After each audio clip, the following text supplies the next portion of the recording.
அரியலூர்னாலே முந்திரி உற்பத்தி தான் பிரதானம். அதனால முந்திரி தொழிற்சாலை அமைக்கணும்ன்ற கோரிக்கை என்னாச்சுன்னு தெரியல. இந்த மாவட்ட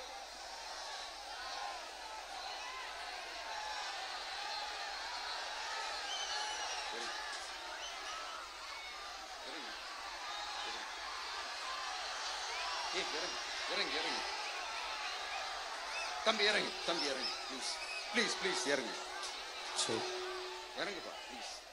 அண்ணா அது சாஞ்சி போயிடுச்சுண்ணா, இறங்க சொல்லிருங்கண்ணா.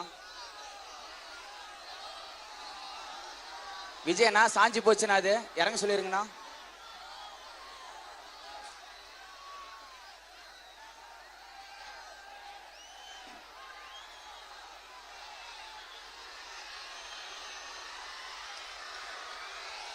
ஹலோ பிரதர், சார் அவரை இறங்க சொல்லுங்க ப்ளீஸ்.